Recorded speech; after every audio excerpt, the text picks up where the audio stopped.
Donc, ce soir, c'est Jean-Gabriel Perriot que l'on reçoit, qu'on t'a reçu, Jean-Gabriel, pour chacune de tes sorties DVD. Tu étais venu pour Une jeunesse allemande, également pour Lumière d'été, qu'on avait édité voilà, aux éditions Potemkin. Et puis là, c'est un DVD qui rassemble tes courts-métrages.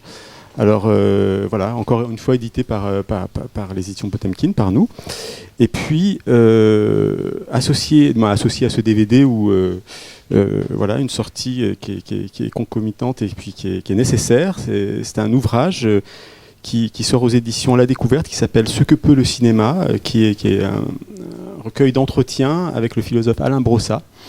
Donc je dis que c'est un livre, voilà, c'est un livre nécessaire et puis qui est totalement complémentaire. Au-delà de la couverture qui renvoie à celle du DVD, c'est aussi un ouvrage qui nous renvoie à chacun de tes travaux et puis qui nous permet de les découvrir. Moi, je connaissais certains de tes courts-métrages, mais pas tous, parce que j'ai vu que voilà, tu avais commencé quand même assez tôt.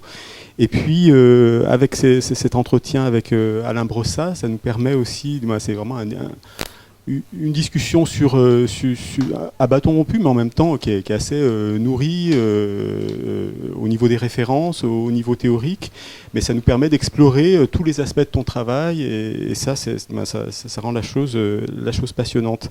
Et donc, première question, déjà, mais qui est annoncée un peu en introduction de cet ouvrage, cette rencontre avec Alain Brossat, comment est-ce que ça s'est tissé, comment est-ce que ça s'est noué, comment tu l'as rencontré tout simplement?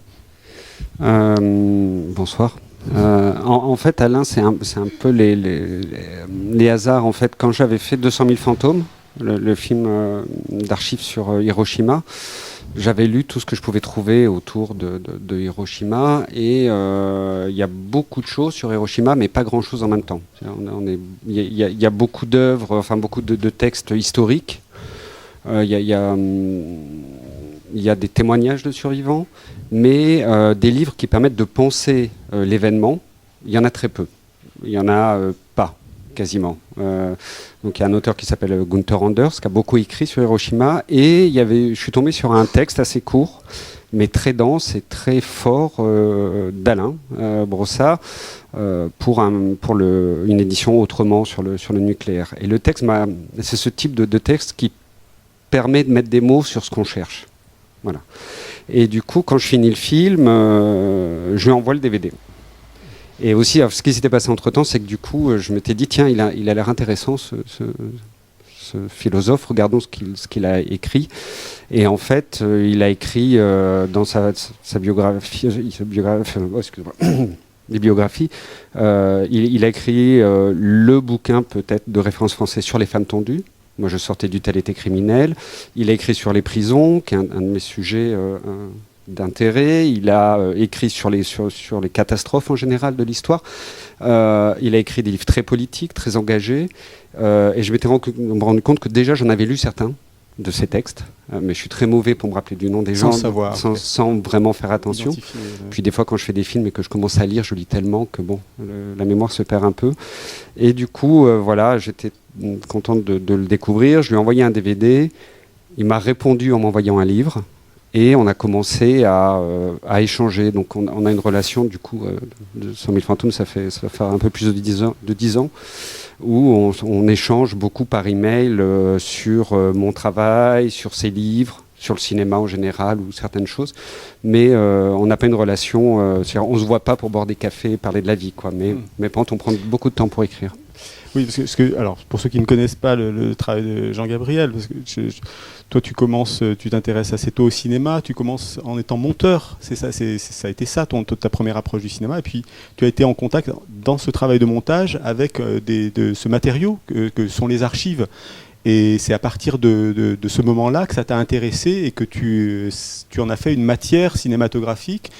Et surtout, il y avait des questions que tu te posais sur de grands moments de l'histoire du XXe siècle principalement, mais Hiroshima, voilà, qu'est-ce que c'est Hiroshima, tu parlais du Tel été criminel sur les femmes tondues d'après la Deuxième Guerre mondiale, donc tu prends à bras le corps des sujets d'ampleur, des sujets la bombe atomique, toutes ces choses-là, et à travers les archives, tu tu tricotes, c'est pas du tout péjoratif, mais tu en fais un film, plutôt un format court, et qui nous replonge dans cet événement historique, qui nous le redonne à penser, et qui interroge ce qu'il en reste aussi aujourd'hui, ce que ça a été et ce qu'il nous en reste.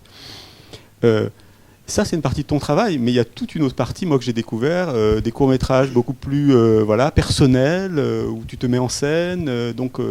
Voilà, dans le livre aussi, parce que c'est un livre qu'on peut lire par le menu, mais aussi on peut le prendre par chapitre, je trouve, parce que ça fait référence à vraiment des parties spécifiques de ton travail. Avec Alain, vous avez... quel a été le premier film dont vous avez parlé? C'est Hiroshima. C'est sur 200 000 fantômes. 200 000 fantômes. On n'en a pas vraiment parlé à l'époque parce qu'on ne se connaissait pas beaucoup. C'était juste, je vous remercie d'avoir fait ce texte. Il m'a dit, je vous remercie d'avoir fait ce film. Et on est resté en contact. Je pense que c'est surtout après, c'est plutôt les films suivants. C'est souvent été un des premiers spectateurs des films. Et à chaque fois, il me répondait. Et petit à petit, on n'a pas commencé une correspondance comme ça. C'est vraiment les mois ou les années passant, les films passant, que c'est devenu de plus en plus une correspondance de plus en plus longue. Et c'est au fur et à mesure, je lui ai souvent envoyé les films. C'est un des premiers qui a vu les films, et souvent il me répondait, il me disait ce qu'il en pensait ou pas, et que ça s'est développé au fur et à mesure nos échanges. Alors l'ouvrage, je commence par l'ouvrage, commence par ce chapitre qui est cinéma politique. Et c'est intéressant parce que et l'un et l'autre, vous avez énormément de choses à dire par rapport à ça, par rapport à toi, ton cinéma qui se veut être un cinéma militant, un cinéma. Qu'est-ce que c'est le cinéma? Qu'est-ce que c'est le cinéma politique aujourd'hui? Inévitablement, on parle de Godard. Inévitablement, vous êtes assez assassin sur Ken Loach, par exemple, sur ce qui est le cinéma politique un peu tiède, officiel, mais il y a de très très bons mots, et je m'associe tout à fait avec ce qui est dit sur Michael Moore aussi, sur tout voilà, sur la question de qu'est-ce que c'est le cinéma politique aujourd'hui. Peut-être dis-nous en quelques mots.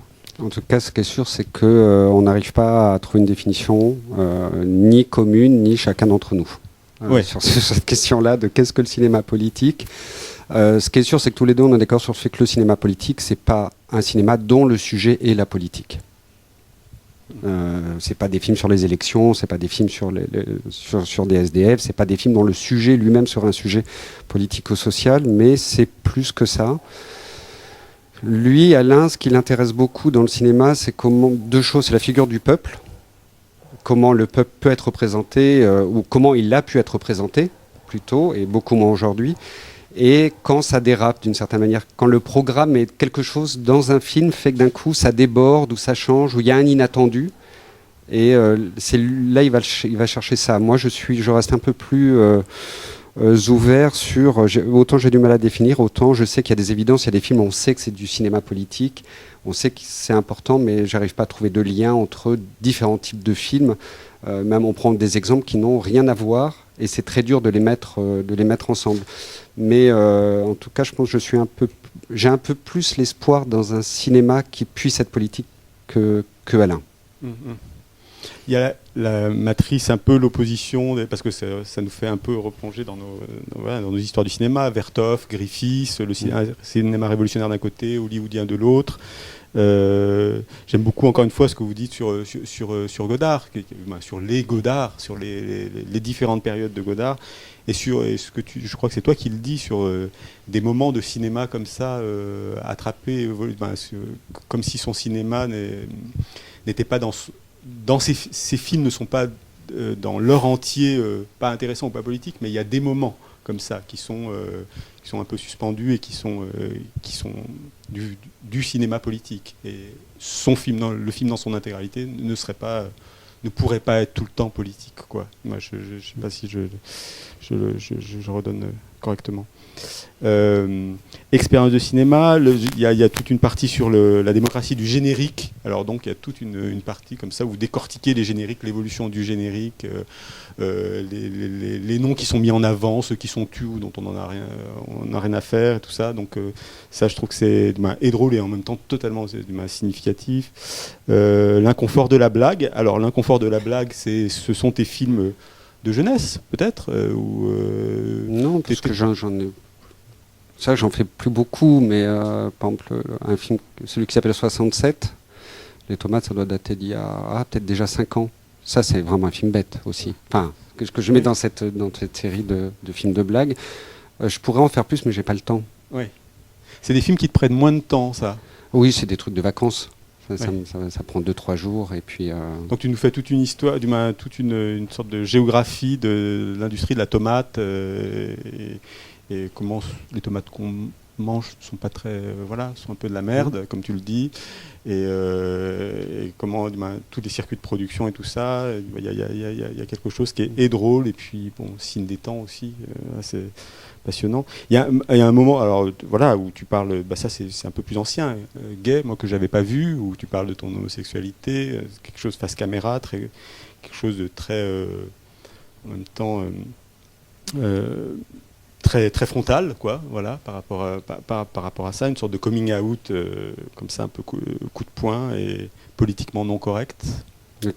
C'est que des films qui sont politiquement non corrects. Oui. Tout ça, c'est leur point commun. C'est où ça commence à faire blague, d'ailleurs. C'est quand ça surtout un film comme ça, c'est un peu... il représente un représentatif un peu des autres. C'est des films très courts, où on s'attend à un genre, donc là le coming out filmé, le film amateur du jeune type qui va et qui vrille totalement, quoi, enfin qui va pas où on l'attend.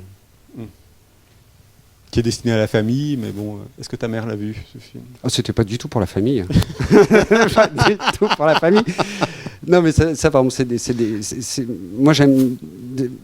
Peut-être ce que j'aime bien avec ces films-là, c'est que c'est très facile de jouer avec les genres, et avec des films aussi courts, c'est très facile. C'est-à-dire, faire semblant de faire un film amateur, c'est assez facile. Mais un film comme ça, c'est vraiment de la totale fiction. Enfin, moi, j'avais fait mon coming out depuis longtemps, je parle des gens qui m'entourent. À un moment, je dois dire mon libraire, ma libraire, mon boucher. Qu'est-ce que j'en ai à foutre ? Qui regardent le film et qu'ils ont... Mais on peut très facilement piéger le spectateur en disant « Oh, le pauvre type qui fait son coming out, comme il est sympa, il a l'air sympathique et tout ça, c'est un moment de la vie important. » Et paf, on les piège derrière. Mais c'est totalement faux. Enfin, si j'avais eu un vrai acteur sous la main à ce moment-là, je n'aurais pas joué. C'est un problème de budget, en fait. Oui, et puis aussi pour que ça fasse crédible, autant... Peut-être dans le fond, comme je suis très mauvais comédien, c'est ce qui fait que ça semble crédible. Il y a aussi autre chapitre, remonter l'histoire, remonter dans le sens avec ce double sens de remonter l'histoire et puis de montage. L'histoire est une affaire de montage. Et donc là, on a tes films d'Iyas Irae où tu filmes les routes, des routes, des chemins. Et voilà, et sans déflorer la chose, mais on finit sur les rails et on finit à Auschwitz. Donc encore une fois, ces films-là, le moteur, c'était des grandes questions de l'histoire comme ça qui pas turlupinaient, mais qui te questionnaient. Et est-ce qu'après avoir fait ces films, tu as l'impression d'en savoir plus ? Oui, c'est des films qui, comme beaucoup de mes films, ça commence toujours par quelque chose que je ne comprends pas du tout. Je ne sais pas si je les comprends mieux aujourd'hui, mais peut-être quand même si. Mais c'est vrai que faire un film, c'est l'obligation de travailler à deux niveaux. Ça veut dire que quand on fait un film qui finit par Auschwitz, on ne peut pas ne pas lire la littérature des camps, on ne peut pas ne pas lire autour de ça, même si le film est très abstrait, c'est 2 ans de lecture. Et c'est aussi... Toi, ça passe par la lecture, ça passe par les livres. Tout de suite, le premier geste de... c'est de lire, oui. C'est de lire. Ça, après, je regarde aussi les films liés par exemple, si je prends 200 000 fantômes, Lumière des Pentes sur Hiroshima, j'ai vu tout le cinéma de la bombe. Mais après, sur d'autres sujets, soit c'est des films que je connaissais déjà. Sur les camps, on connaît quand même les films. Avant de faire le film, j'avais déjà vu les films importants. Ça, j'ai pas vraiment senti le besoin de regarder plus que ça. mais plus de passer là par les livres. Mais souvent, ça passe par les livres. Même, c'est une double recherche, mais ça prend beaucoup plus de temps de lire que de regarder des films. Dans tous les cas, en termes de temps, c'est beaucoup plus chronophage. Donc le plus gros des recherches, c'est quand même du temps de lecture. Et aussi parce qu'il y a très peu de films qui sont des films... en termes de savoir historique, un bouquin de 400 pages et un film d'1h30 documentaire, c'est pas le même nombre d'informations historiques. On va plus loin en général avec un bouquin qu'avec un film, en termes de savoir pur. Et aussi en termes de pensée, il y a quelques films qui aident à penser. Mais il y a beaucoup de... Enfin, si je prends des sujets historiques, on est beaucoup dans le champ du documentaire ou de la fiction qui rejoue. La plupart du temps, on n'apprend rien. Enfin, ça ne nous aide pas à penser. Il n'y a que des films... Si je prends sur Hiroshima, mon amour, ça aide à penser. Mais des films comme ça, il n'y en a pas beaucoup. Enfin, il n'y en a pas... ils sont rares, ces films-là. Donc, du coup... sur comment essayer de penser un sujet particulier, je trouve que la philosophie, même l'histoire, dans ce cas-là, de plus dans les grands historiens, moi, ça m'aide plus à penser que les films. Et j'étais assez surpris de lire que tu étais un peu que tu te nourrissais pas tant que ça de philosophie. Il y avait une sorte d'intimidation. Oui, entre les gens, que ça te nourrissait pas tant que ça. C'est juste parce que y a déjà plein de philosophes que je n'arrive pas à lire. Je comprends pas. Tout simplement, j'ai pas le. Parce que tu as une œuvre qui peut être assez intimidante aussi par rapport au volume d'archives que ça brasse, aux références. Et j'étais assez surpris, je ne sais pas si j'ai surpris, rassuré, en me disant tiens, voilà. Et surpris aussi parce que tu dialogues, ça ne t'empêche pas de dialoguer avec un philosophe. Je vais aller sur les philosophes qui sont à mi-chemin. C'est-à-dire quelqu'un comme Alain, c'est quelqu'un déjà qui a été journaliste longtemps, qui s'intéresse aussi beaucoup à l'histoire et qui, je pense, par ce côté-là, a déjà une écriture qui est très simple. C'est-à-dire, il peut dire des choses complexes, mais avec un vocabulaire qui est simple. Il n'est pas obligé de citer des références avec des mots en allemand. C'est bête, c'est pas du tout un... j'ai aucune critique sur la philosophie, c'est juste moi, en tant que lecteur. À partir du moment où je loupe la moitié des références, je ne peux pas comprendre un texte. Ou alors, je vais aller sur Didier Huberman, qui n'est pas vraiment un philosophe, mais sur ce type de penseurs qui sont... sur des choses plus appliquées d'une certaine manière, quand un objet un peu plus concret, où la manière dont il s'adresse au lecteur est différent que des philosophes dans le champ de la qui écrivent pour d'autres philosophes ou des lecteurs de philosophie. Mais je lis beaucoup d'histoires principalement. Quand même, oui, voilà, c'est ça. Non, parce que tu parlais de Didier Burman qui se nourrit énormément d'archives aussi, d'histoires. L'image est quand même un de ses sujets de prédilection. Voilà, même si. S'il y a des questions, moi je ne veux pas être le seul à parler. Préparez vos questions. Voilà, on va dire ça comme ça. Tout le monde, vous connaissez le travail de Jean Gabriel, vous avez vu ses films, tous ses films. Ah, tous ces films. Ah, tous, c'est impossible. Il y en a qui sont cachés. Alors moi j'aime beaucoup ce qui est dit sur j'aime beaucoup ce chapitre sur qui parle de l'actualité aussi sur la torture, sur Abu Ghraib, sur le rapport à ce que tu appelles le cœur noir de la violence. La part monstrueuse de l'homme. Non, mais moi ça m'intéresse beaucoup ces sujets-là. Tu parles des femmes de ton documentaire, de ton film, pardon, sur les femmes tondues et sur Eut-elle été criminelle, qui montre donc ces images d'archives de femmes tondues et sorte pas les collaborateurs, comment on appelle ça, ceux qui sont contents au niveau de les collaborateurs de la 25e heure. Voilà, les collaborateurs de la Libération. Tous ces gens qui fêtent la libération et qui est dans ce même mouvement de joie, il y a un mouvement, il y a ces femmes qu'on tond et qu'on humilie et qui restent comme ça. Voilà. Après, on ne connaît pas leur histoire. Il y a un développement que je trouve assez passionnant par rapport à ça. Il y a un lien qui est fait avec avec Abu Ghraib, ces soldats américains qui humilient des prisonniers, qui filment ça ou qui se prennent en photo. Donc il y a tout ce oui, on n'est pas totalement d'accord avec... Non, il y a des moments où on n'est pas d'accord, et notamment sur ces images-là. En fait, à partir de ce film, je ne sais plus comment on rentre dans le... en tout cas, il y a un constat, c'est que sur mes films, je travaille dans beaucoup de films des histoires de violence, en tout cas des choses qui ont à voir avec des violences, et à part Utilité criminelle, j'utilise pas d'images de violence. Et ça pose des questions et sur du coup c'est quoi les images qui représentent la violence et on part des différentes typologies d'images dans les archives qui existent avec des actes notamment filmés de violence et il y en a très peu et on s'explique l'un l'autre pourquoi il y en a très peu et comment les gens se mettent en scène aussi et après voilà et du coup et on reste tous les deux sur ces choses très problématiques de gens qui se mettent en scène en train de torturer quelqu'un d'autre ou à côté d'un cadavre ou ce type d'image. Moi j'ai déjà du mal avec les gens qui se prennent en photo dans la Tour Eiffel. Mais alors les gens qui se prennent en photo avec un tas de macabées devant, qu'ils viennent de tuer, très voilà, encore fumant, ou comme à Abu Ghraib où ils se photographient, ils se font des selfies d'eux pendant qu'ils font ces tortures. C'est de la photo amateur, hein, on est dans le cadre de la photo amateur. C'est vraiment, je comprends plus rien, enfin je peux pas du tout comprendre. Oui, tu le comprends pas et en même temps tu cherches à comprendre. Tu cherches à comprendre la démarche et tu fais les liens entre les Sonderkommando qui se prenaient en photo dans les charniers et puis ces mouvements de libération et ces femmes tondues. Comment ça traverse l'histoire aussi et comment il y a cette volonté encore une fois de se prendre en photo, de se mettre en scène et comme tu le disais de manière un peu légère, mais de se prendre en photo devant la Tour Eiffel, il y a ces mêmes visages.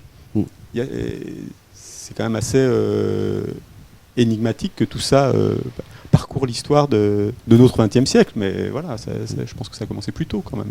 Voilà, et c'est sûr qu'à partir de ça, on a des choses à questionner. Et moi, qui regarde beaucoup d'images dans les archives, c'est des images que je ne peux pas travailler, hein, ce type d'image. C'est trop... c'est trop dur ou trop... Enfin, je sais pas, je pourrais jamais les utiliser, mais en tout cas, c'est des images qui, je pense, auxquelles moi, je dois me confronter pour essayer de comprendre quelque chose. Je comprends pas, mais essayer d'avancer un tout petit peu dans les réflexions. C'est... Parce que c'est vrai, moi, je travaille beaucoup par l'abstrait, par évider les images. Alors que mon sujet, normalement, c'est ces images-là. C'est-à-dire, c'est les images manquantes de mon cinéma, c'est toutes ces images qui sont pourtant au cœur du sujet, mais qu'à part dans Utilité criminelle, je n'utilise pas. Sur le point aveugle, comme ça. À vous.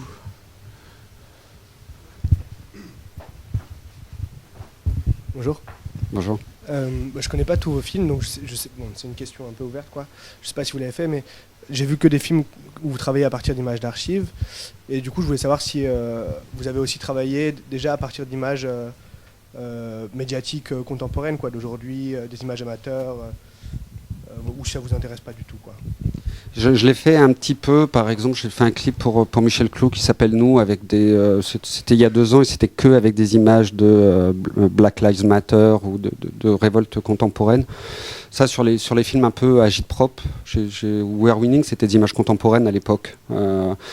Mais je le fais pas tant que ça, mais parce que peut-être que c'est plus facile pour moi, en tout cas, de travailler sur des sujets historiques où le temps a passé, où je peux lire, etc.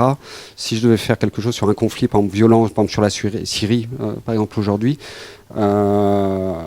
déjà, il n'y a pas assez de matière pensée pour... Justement, on parlait de lire beaucoup. C'est-à-dire un truc comme la Syrie, il n'y a pas quelques bouquins, même très bien documentés de journalistes. Comment penser ce qui se passe en Syrie ? Moi, je suis démuni et je ne vois pas qui peut m'aider. Il y a très peu de choses écrites, ou en tout cas pas assez. Et puis, écrire au moment où les événements se passent ou 50 ans après, ce n'est pas le même type d'écrit. Et parce que ça pose aussi des questions, après, de droit, qui sont très différentes entre les images d'archives pauvres en termes de droit de la Seconde Guerre mondiale et des images aujourd'hui où ça implique une production, une économie, etc., qui n'est pas celle dans laquelle je vais aller me mettre en tant que réalisateur. Je l'ai vu sur Nous, par exemple, donc c'était assez rigolo. C'est un film en copyleft. Parce que j'ai utilisé que des images copyleft. On avait rien pour faire ce Qu'est-ce que tu appelles les copyleft? Copyleft, c'est un anti-copyright. On peut décider de faire des images, de les mettre en accès libre, et elles sont utilisables, transformables, ou il y a plusieurs types de licences en fait que l'on donne gratuitement. Selon le cadre de production, enfin à quoi vont servir, comment elles vont être utilisées, et donc c'est une manière un peu alternative de gérer les histoires de droit. Mais ce qui est très étonnant, c'est quand on cherche des images en copyleft, les images de manif, dès qu'elles sont pourries, tout ça, c'est en copyleft. Hein. Dès que c'est à peu près bien filmé, c'est en copyright. On n'est pas militant jusqu'au bout, hein. Faut pas exagérer.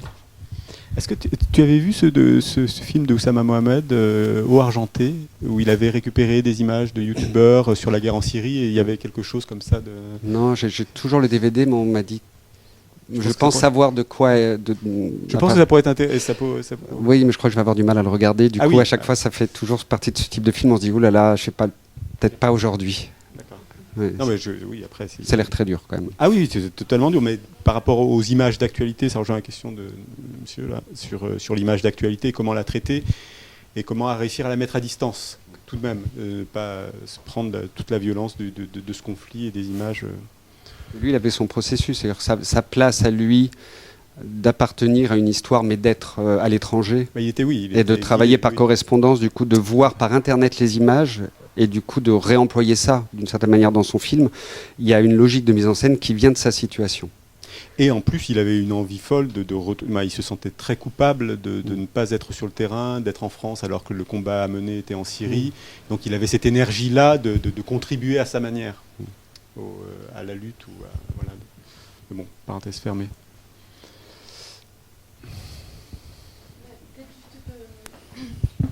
Tu pouvais parler parce que finalement tu fais pas que des films de montage d'archives, tu fais du documentaire, du clip, même s'il y a du montage d'archives dans les clips, et de la fiction. Et en même temps, tous ces films sont politiques. Enfin, est-ce que tu as besoin de cette pluralité de formes pour aller au bout de ton questionnement politique, ou... Enfin, pourquoi? Pourquoi je passe d'un truc à l'autre? Ou est-ce que tu catégorises aussi quand tu fais un film, tu dis bah tiens là je suis dans tel rayon, je suis dans le film, je fais mon film d'archives. Non là je fais mon film de fiction. Ça se passe pas tout à fait comme ça, mais en général la forme elle vient dès le début. Enfin la forme, le genre du film va venir dès le début parce que c'est la manière dont la question qui va me le faire arrive. Et spontanément il y a des choses, ça va venir parce que je lis beaucoup, mais aussi je vois des choses. Quand je commence à lire aussi, je regarde quand même de temps en temps des films, et des fois ça va partir sur une image d'archive. Ça va être un film d'archive. Des fois il n'y a pas d'image d'archive et ça va partir sur de la fiction. Enfin, selon la question, ça appelle, ça forme dès le début, mais il n'y a pas de choix stratégique d'une certaine manière. Où là, là ça me fait 3 films d'archive, maintenant je vais faire une fiction. Et après, de l'un à l'autre, c'est parce qu'effectivement ça permet malgré tout de poser les questions différemment. Par exemple, si on prend We Are Winning ou Entre chien et loup, j'ai fini We Are Winning, donc un de mes premiers films sur le travail. Le scénario d'Entre chien et loup est daté de la même année. Bon, il a fallu 3 ans pour trouver l'argent, donc ça décale dans une filmographie. Mais c'est le même sujet, mais la forme permettait de l'interroger différemment. C'est-à-dire, le fait que ça soit une fiction incarnée, c'est pas la même chose que des images de manifestants. Mais c'est le même film.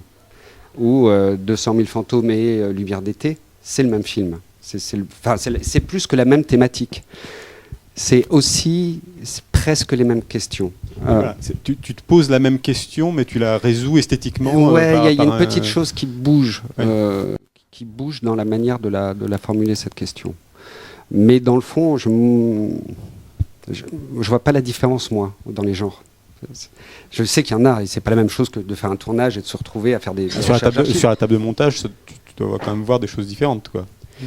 Oui, mais la manière de travailler, pour moi, j'ai du mal à dire. Il y a des différences très concrètes, très factuelles, mais dans le processus du travail, c'est à peu près plus ou moins la même chose.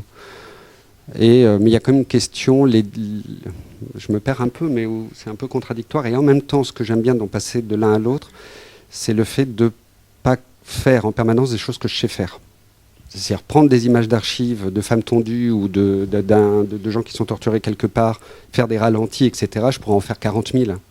Mais il n'y a aucun plaisir de réalisateur de se répéter. Donc du coup, de changer de genre, c'est à chaque fois faire quelque chose qu'on ne sait pas faire.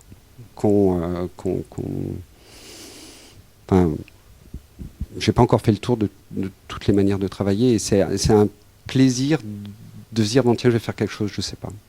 Je sais pas comment ça va se passer, je sais pas comment on fait. La première fois qu'on est avec des comédiens, comment ça marche avec une équipe, quand on est dans le documentaire et qu'on va en prison travailler avec des détenus, c'est du coup comment on fait. Ça c'est très agréable en tant que réalisateur. C'est une des parties du plaisir du travail de réalisateur, c'est de résoudre dans des puzzles quoi, ou des casse-têtes. Il n'y a peut-être pas besoin de micro. On enregistre, c'est pas. Ah, d'accord. Bonsoir.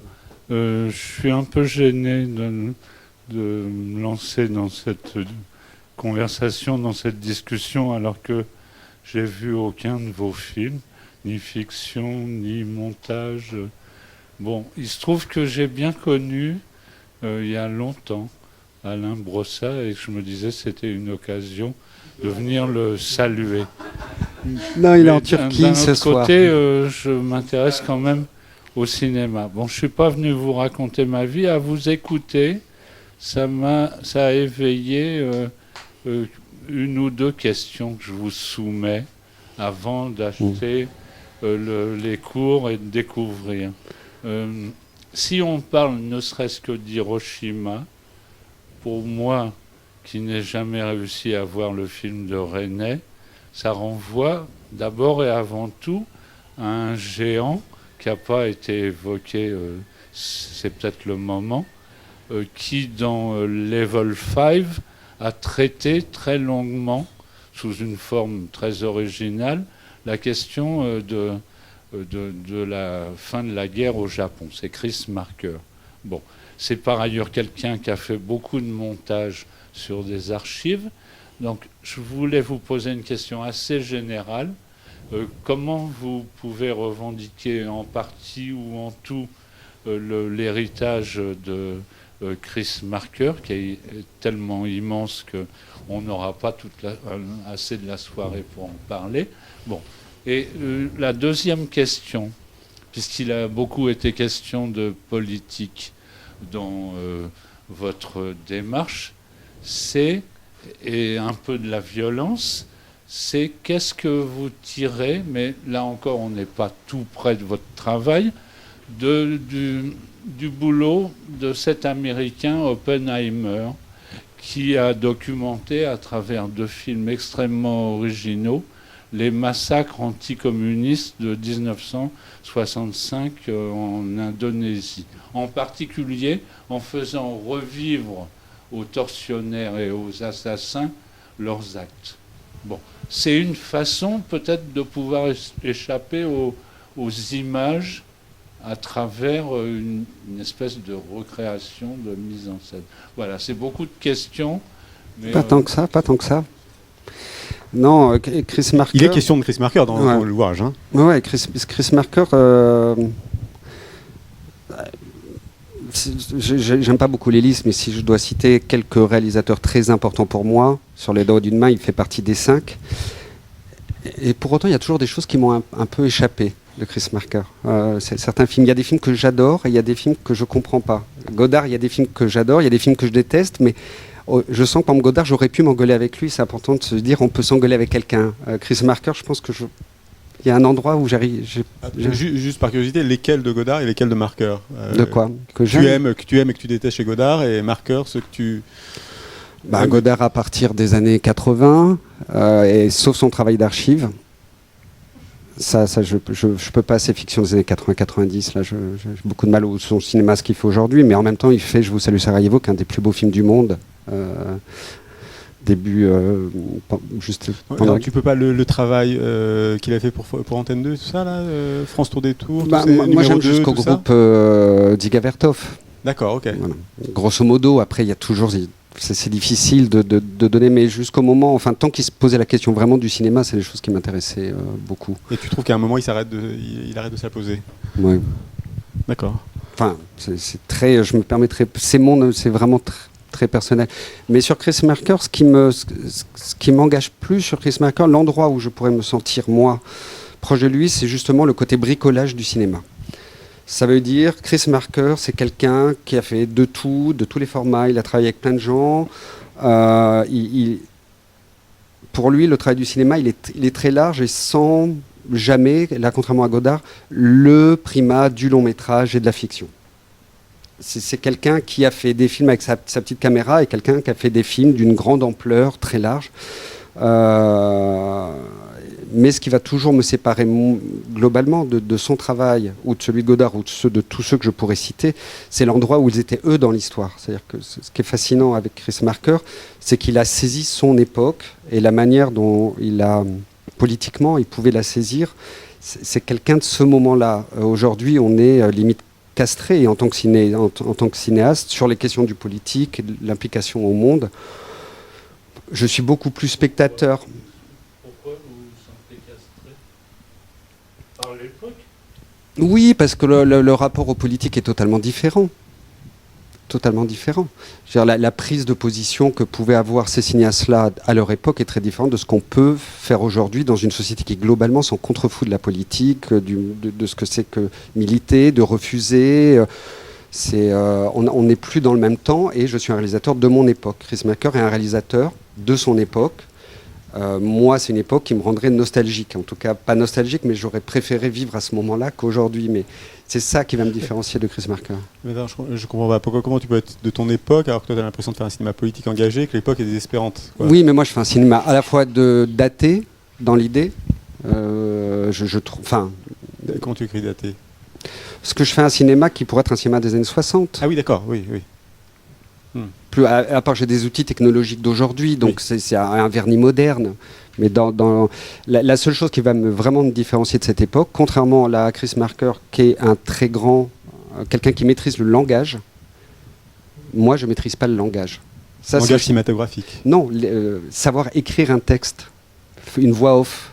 Ah oui. Vous voulez dire le commentaire? Le commentaire, oui, d'accord. Voilà. Oui. Faire un essai poétique. Voilà, moi je fais un cinéma qui est muet, quasiment muet, et il y a beaucoup de cinéma aujourd'hui qui est muet, même s'il y a un retour de la voix off là, depuis quelques années dans le documentaire, mais c'est encore un tout début, mais on fait du cinéma d'observation, on fait du cinéma comme moi, je me balance des images sans aucun commentaire, tandis qu'à l'époque on parlait, et quelqu'un comme Marker parlait admirablement bien dans son cinéma, et aussi dans les films, dans les voix off qu'il écrit pour les autres cinéastes.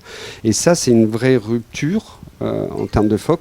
Donc je ne pourrais pas être de son époque parce que j'ai pas les mots. Et moi j'ai les images, mais j'ai pas les mots. D'accord. Deuxième question, Oppenheimer. Oppenheimer, j'ai jamais vu les films. Je sais que je dois les voir. Ouais. Je sais pareil, que c'est ton chevet, ta table de chevet. Et... Oui, c'est des films qui me font peur. Ah, mais je comprends. Mais c'est différent, c'est pas la même peur qu'au Argenté. Il y a un endroit, je les ai croisés souvent, les films, et c'était des histoires de festival, donc les films, ils sont programmés, mais quand on présente soi-même ces films, on ne peut pas aller voir les films des autres. Je ne voulais pas les voir en DVD, je voulais les voir en salle, je les ai loupés quand ils sont sortis, et voilà. Et depuis, il faut qu'un jour je les vois, mais ça me semblait intéressant, j'avais peur d'être déçu. Mais ça paraissait, en tout cas le premier avait l'air assez fascinant. Les deux sont dans la même continuité. D'autres questions? Comment vous pouvez montrer un tel intérêt pour la lecture, pour la documentation et la philosophie, et caler devant, j'allais dire, le texte ou le commentaire en voix off? Parce que ça vous paraît pas assez travaillé sur le plan littéraire et que ça alourdirait votre propos? Pas du tout. Pour comprendre. Non, pas du tout. Il y a des fois, quand des films ont des voix off magnifiques, c'est juste très beau. Ça apporte beaucoup. C'est un vrai outil de cinéma aussi, la voix off ou le texte. C'est une question d'où je me place. J'ai une habilité à travailler l'image d'archives, notamment à construire un langage cinématographique, mais le langage écrit, parlé, est quelque chose... ça va mieux, hein, maintenant j'écris des scénarios par exemple, donc j'écris des textes de personnages. Peut-être qu'un jour j'écrirai une voix off, mais c'est un apprentissage.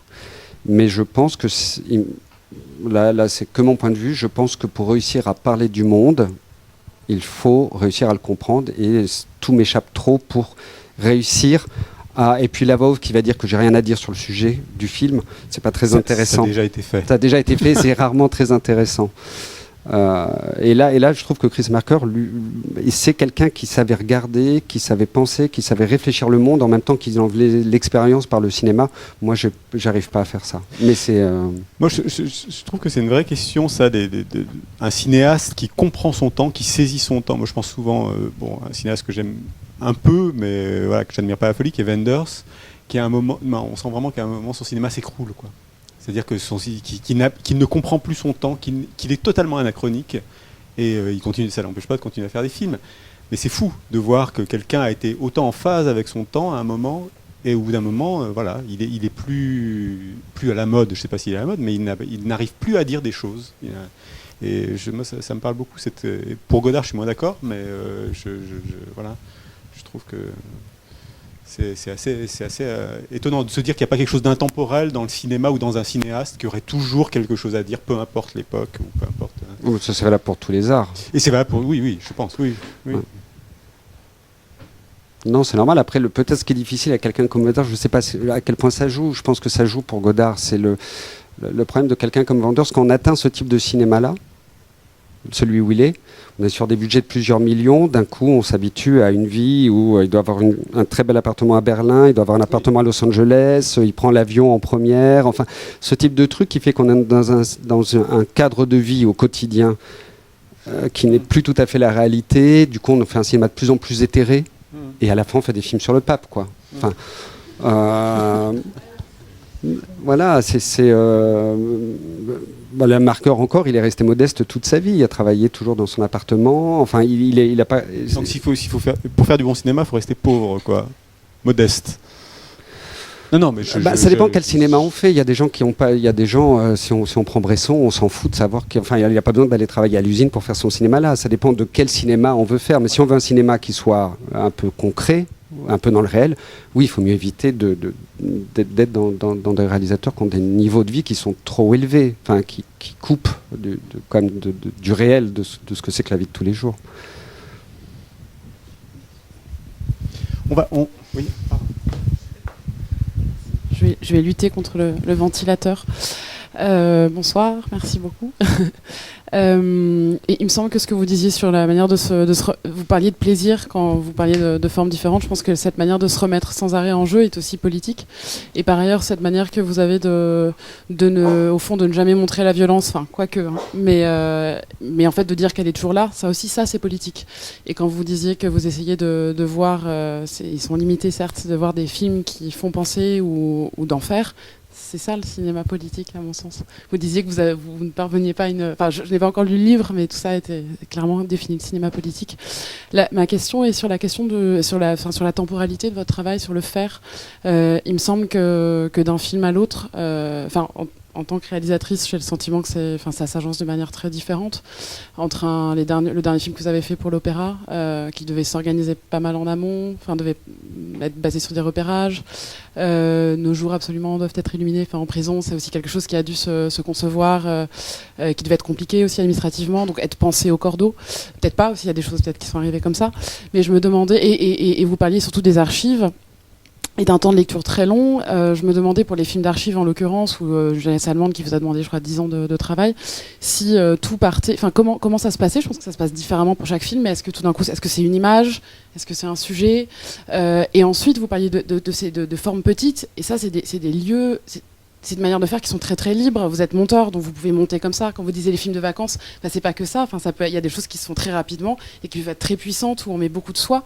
Et je me demandais si vous pouviez revenir sur la temporalité du faire, si je puis dire. Il n'y a pas de règle. Il n'y a pas de règle, mais grosso modo, quasiment depuis le début, là, si je pense par exemple en ce moment, 1, 2, 3, je suis en montage d'un film qui devait être un court-métrage, une quinzaine de minutes, et là j'en suis à 84 pour l'ours. J'ai commencé un film à Sarajevo, recherche, tournage d'archives, ça va prendre 4-5 ans peut-être. Je suis en écriture, enfin j'ai fini le scénario d'une écriture d'une fiction que j'ai commencé il y a 2 ans. Je pense déjà à la suite. Enfin, c'est-à-dire que tout s'entremêle. Tu dors combien d'heures par nuit? Je dors bien. Je dors bien, mais c'est des temps qui sont différents. C'est-à-dire que 10 ans d'une jeunesse allemande, c'est 10 ans, mais en ayant fait d'autres films à côté. C'est juste que entre les temps de recherche, je parlais de lire, c'est vrai qu'une jeunesse allemande, j'ai lu, c'est énorme, il faut du temps. C'est-à-dire qu'on ne va pas se dire, on ne va pas courir. Donc il faut, on laisse un peu en jachère l'écriture pour prendre le temps d'avancer dans la recherche. Et le temps de la production financière, c'est pas la même. C'est jamais, il n'y a aucun film qui a le même temps, quoi. Il y a des films qui se sont faits très très vite et étonnamment vite. Pas Nos jours absolument, mais le deuxième en prison en moins d'1 an entre c'est les portraits. C'est les portraits. Je crois en 9 mois c'était fini ce film. Et d'autres sont très longs et c'est indépendamment du résultat final. C'est-à-dire, il y a des films qui sont modestes mais qui ont été longs, des films qui paraissent ambitieux mais qui ont été modestes. Enfin, il n'y a pas forcément. Des fois, il y a une adéquation forcément, mais des fois, il y a des choses aussi qui sont plus rapides que d'autres. Mais ouais, pour compléter la question, il y a un temps de gestation où il y a des fulgurances, où il y a un temps comme ça. En fulgurance, il y a eu, je pense, que Lumière d'été. Vraiment, bon, il y avait une subvention où un de mes producteurs voulait qu'on postule, où il fallait envoyer, c'est l'ado-programme, donc normalement on envoie 2 lignes. Une semaine après, j'ai envoyé un scénario complet, ça c'était en février, on a tourné le film en août. Oui, donc c'est rapide. Ça, c'est très rapide.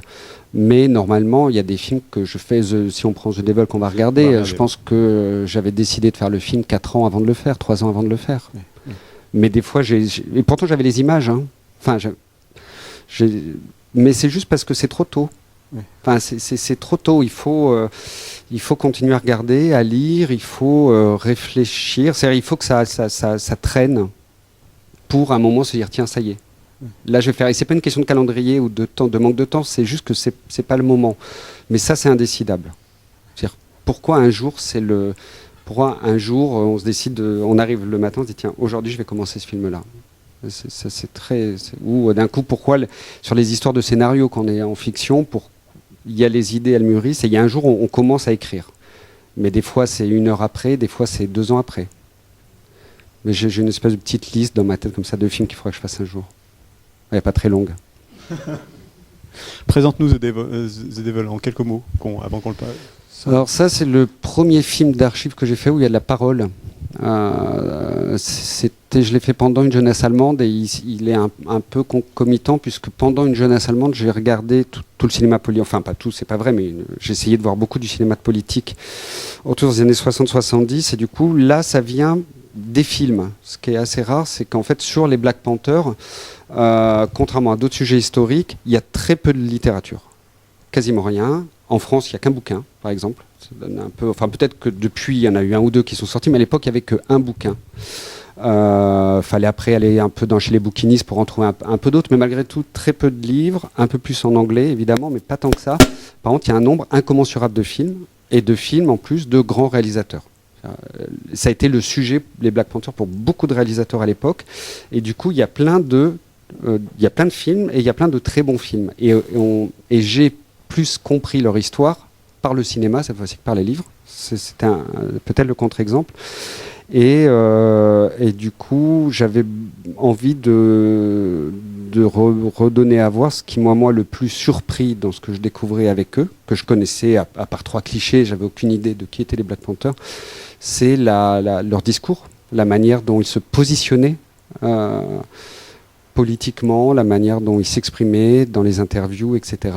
Et c'est ce qui a donné The Devil. Donc ça intervient après le mouvement afro-américain, ça intervient après l'assassinat de Martin Luther King. Non, c'était oui, c'est au moment où il y a des impasses du mouvement des droits civiques. Voilà, mouvement des droits civiques. Il y a Watts aussi, juste avant les émeutes. Voilà. Et il y a un moment de radicalisation des droits civiques qui va donner les Black Panthers, qui a été excessivement important dans cette histoire-là et totalement décrédibilisé assez rapidement derrière. D'accord. Donc on voit ça dure 8 minutes, c'est ça, je crois.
protecting the average businessman and the democratic politician, protecting the exploitative businesses that got done. And in fact, we are tired of it, we are sick of it, you've been brutalizing black people, you've been murdering and lynching them, black people are tired of it. Black people thank God for revolution all of a sudden, and it's phenomenally correct also. So we are concerned with that social phenomenon. We are concerned with that exploitation. We are concerned with the oppression that black people and all other people in the world who are suffering the same common oppression we are suffering today. And we are going to have to fight. We're going to have to struggle. We're going to have to struggle relentlessly to bring about the peace. Because the people that we ask for peace, they are such a big little maniac warmongers, and they don't even understand what peace means. So we got to fight them. We got to struggle with it to make them understand what peace means. We say, we always say in the Black Panther Party that they can do anything they want to us. We might not be back. I might be in jail. I might be anywhere. But when I leave, you can know I said, with the last words on my lips, that I am a revolutionary. And you're going to have to keep on saying that. You're going to have to say that I am a proletariat. I am the people. I am a revolutionary. A revolutionary. They have never like the Black Panther Party stand up and say we're revolutionary and practice the Revolutionary Act. They have never like the Black Panther Party stand up and proven and show the fact that we're not racist, but proven that they in fact are the real racists. They have never like the Black Panther Party stand that we want the socialistic programs implemented in the black community so we survive and be free. You can tell revolutionaries, but you can't tell revolutionaries. In this country, it was the thing that white people were God, that they had the right to give us our freedom. And so what we had to do was to beg them or to act the way they want us to act before they gave us our freedom. We must stop seeking to imitate white society. We must create for ourselves to save our very humanity. You must be able to get the guts to say, we are black. Our noses are broad. Our lips are thick. Our hair is matted. And we are beautiful. And we are beautiful. And we are beautiful. And we are beautiful.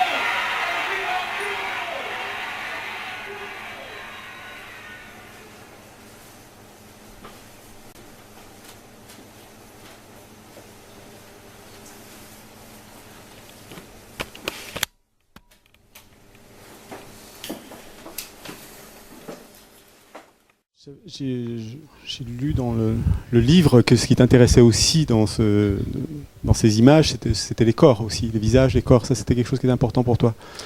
Oui, mais au-delà de ce film-là, c'est assez...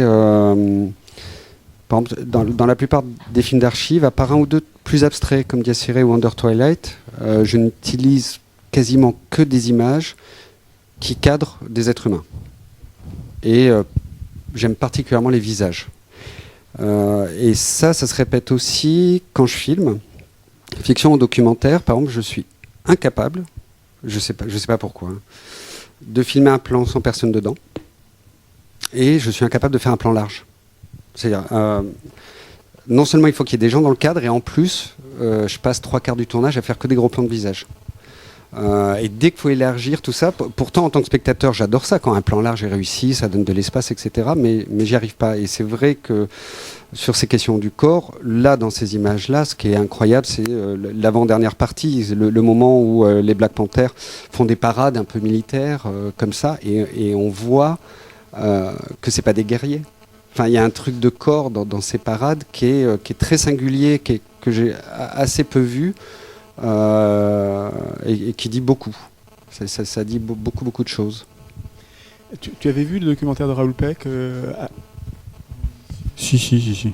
I'm Not Your Negro de Raoul Peck. Tu avais vu ça sur James Baldwin, cet écrivain noir américain, tout ça. C'était assez. Ouais. Non, tu n'avais pas aimé. J'ai pas aimé, mais plus pour des questions un tout petit peu éthiques sur l'archive. Les interviews de Baldwin sont super, le film a vraiment sa place, enfin je veux dire, mais je trouve ça à la fois un peu pauvre, enfin, moi, soit je suis un peu lent comme spectateur, mais en tout cas j'ai du mal à entendre une voix off comme quelqu'un de Baldwin qui parle et qui dit des choses assez fondamentales, et de regarder en même temps des images d'archives qui elles aussi sont importantes, qui défendent des choses écrites dedans. Mais moi, j'arrive pas à écouter, à voir des images d'archives avec quelqu'un qui me parle Là, c'est pas des images archives. Enfin, ils les utilisent comme des illustrations, alors que c'est pas des images d'illustration. Il y a quelque chose sur lequel j'ai beaucoup de mal. Et après, en termes de production, on peut pas faire des films aussi chers que ça. On peut pas faire ce qu'il fait avec les archives. Et on peut pas coloriser les images d'archives, qu'on soit un réalisateur connu ou pas connu. On peut pas faire comme TF1 ou France 2. Quand on a un réalisateur de ce niveau-là, dépenser de l'argent pour coloriser des images de Black en train de se faire casser la gueule par des flics aux États-Unis, faut vraiment avoir du fric à foutre à la poubelle. Enfin, je comprends pas. Et utiliser des images hollywoodiennes à 5 ou 6 000 euros la minute, haché comme il le fait, enfin, c'est très compliqué pour moi. Là, en termes, indépendamment du film, en termes économiques, c'est trop de fric, quoi. C'est trop de fric pour parler de mecs, de ce moment-là de l'histoire, de ces violences-là. On peut pas dépenser de l'argent comme ça. Enfin, c'est pas parce qu'on l'a qu'on doit le faire. Je trouve ça... Voilà, c'est une critique un peu singulière qui vient de quelqu'un qui connaît les prix et ce que c'est de faire des films. Je trouve ça obscène. Il y a un court-métrage que je ne sais pas si tu as vu le DVD d'un réalisateur suisse qui filme Baldwin en Suisse dans un petit village. Pas vu. Il faut que tu le vois impérativement, un noir et blanc qui est assez sublime, et où il le suit, et ces jeunes Suisses n'ont jamais vu un noir de leur vie, donc il y a ce rapport-là avec l'étranger, l'étrangeté, tout ça, et c'est assez bouleversant. Alors peut-être une dernière question, et puis après on passera à la dédicace pour ceux qui veulent acheter le livre ou le DVD, et puis que ça se poursuive de manière un peu plus informelle, libre. Oui.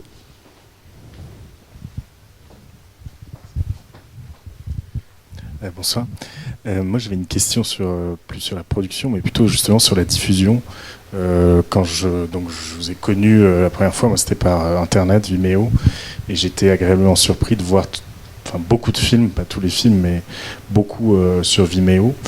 Et je trouve que c'était une belle invitation, je trouve, à la cinéphilie que de donner tout son travail. Et on sait le temps que ça prend. Comme ça, et je vois que ça a changé, c'est bien, puisqu'on est à Potemkin et donc vous êtes édité en DVD, et donc je voulais savoir comment ça s'était passé en vous, si vous étiez dit merde au système et je monte mes trucs, comment on en vit. Je trouve que c'est un bon modèle en tout cas de se dire qu'on peut fabriquer des films. Enfin, à mon avis, c'est le modèle, en fait. Vu que tout sur Internet aujourd'hui est un peu gratuit, on est tous dans cette facilité-là. Et du coup, c'est une manière d'attirer l'attention sur son travail et ensuite de le développer avec d'autres types de production. Enfin, je trouve qu'il y a une histoire de production, de diffusion qui est derrière, qui m'intéresse. Oui, donc ça jusqu'à là cet été, quasiment tous les films étaient disponibles sur Vimeo. À partir du moment où on a eu le projet de faire ce DVD, forcément, ça pose la question de l'accès au film. Mais parce qu'évidemment, il y a une logique, c'est-à-dire on ne peut pas avoir un DVD qui sort et tous les films. Il reste quand même une partie des films en ligne, et qui sont les films, de toute façon, voilà, les plus accessibles, les plus vus, d'ailleurs, je pense, d'entre mes films, pour pas couper la poire en deux, mais du coup, ne pas non plus tout couper, voilà, ne pas... moi, en tant que spectateur, je suis un peu old school. C'est-à-dire, autant j'ai mis depuis le début tous mes films sur Vimeo, autant je regarde jamais de films sur Internet. Enfin, ou très rarement. Je ne suis pas un spectateur d'Internet. Par contre, j'achète des DVD encore et je regarde des DVD. Et même sur un DVD de court-métrage, les derniers, il y en a de moins en moins des DVD de court-métrage, mais il y a eu certains des très belles éditions, et de mettre le DVD, de s'asseoir dans son canapé et de regarder quelqu'un qui a programmé comme ça, qui a donné un ordre au film. On n'est pas obligé d'aller cliquer sur Vimeo toutes les 10 minutes. Enfin, ce rapport de spectateur comme ça est quelque chose que je trouve plus précautionneux pour les films. Je dirais pas respectueux, c'est pas le mot, mais en tout cas, moi j'ai plus de plaisir. Donc du coup, la question se posait pas. C'est-à-dire la possibilité d'offrir cette expérience, de regarder par les DVD est précieuse dans un moment où ça n'existe plus, ou plus beaucoup. Et après, sur Internet, il y a alors là, en termes, je ne sais pas si c'est très intéressant, mais il y a quelque chose qui est surprenant avec les films en ligne, c'est que c'est vrai que ça n'a jamais, par exemple, empêché que ces films passent dans des circuits normaux avec des locations de films auprès des producteurs. Mais ce qui est très rigolo aussi, c'est que, par exemple, c'est des films... j'ai quelques best-sellers de l'Éducation nationale. Enfin, des films que les profs aiment bien voir. Et c'est vrai que les dernières années, là, quand je vais dans les écoles, etc., le réflexe des profs, c'est ouvrir Vimeo et de mettre les films. Je sais pas, on a dû me demander 2 fois s'il était possible d'avoir un DVD pour un CDI, quoi. Je veux bien la gratuité, mais en attendant, celui qui va bosser à côté pour payer son loyer parce qu'il gagne pas de l'argent avec ses films, c'est moi. C'est pas les profs. C'est pas la question. Je sais pas, moi j'ai ce rapport de, je vais regarder des films en streaming quand c'est des films de merde, hein. Mais je vais quand même acheter des DVD, des CD, etc. La gratuité, on a toujours piraté les choses. Quand on était gamin, on faisait des copies sur cassette, mais on achetait des CD. Là, il y a ce truc de... C'est gratuit, mais jusqu'à quel point? C'est-à-dire, est-ce que ça empêche à ce point-là que de temps en temps, on mette 40 € dans un film quand le monde sera des scolaires, par exemple? Pourquoi ça l'empêche, ça? Et du coup, voilà, du coup, ça me pose cette question-là. Il n'y aurait pas eu le DVD, il serait encore en ligne, hein, très clairement. Mais là, je me dis, au moins, pour une fois, au moins, les films sont trouvables. Et puis, pour le CDI, là, en tout cas, les profs pourront acheter, au moins eux, un DVD. Parce avant, c'était pas disponible, donc ils n'avaient pas le choix. Là, c'est disponible. Voilà, une fois dans leur vie, ils peuvent acheter un DVD.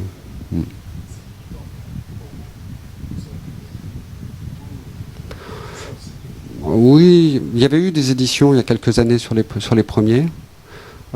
C'est juste parce que ça se fait, je sais pas, c'est pas l'habitude. Là,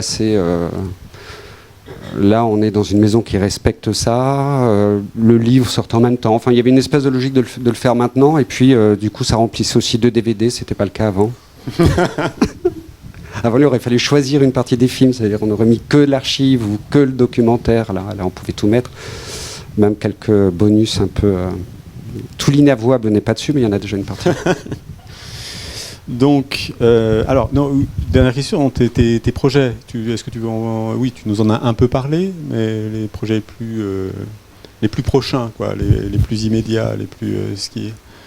Il y a ce film que j'ai commencé à Sarajevo, mais là, pour changer les règles du jeu, hein, un film en co-réalisation avec quelqu'un qui filme en 16 mm. D'accord. Et on va mélanger l'archive et l'image 16 mm avec cette chose assez rigolote que souvent l'archive va paraître plus propre que ce qui est filmé. D'accord. Donc ça, c'est un... Et le sujet, c'est l'histoire de Sarajevo. Ah oui, c'est ça, celui sur Sarajevo. Ouais. D'accord. Okay. Pas que le siège, hein, l'histoire depuis le début. Évidemment, à voir avec les images, les représentations de cette histoire-là, pas l'histoire réelle, mais les traces qu'elle a laissées. D'accord.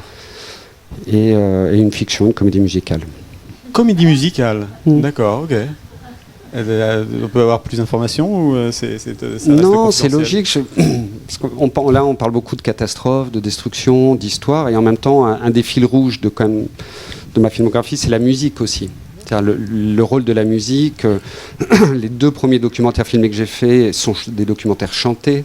Le dernier sur l'opéra, c'est un documentaire chanté. Enfin, comment utiliser la musique aussi différemment. Donc du coup, comment utiliser la musique? Oui, la comédie musicale, à un moment, elle sera pas totalement normale. Hein. Oui, non, mais j'imagine bien. J'imagine bien.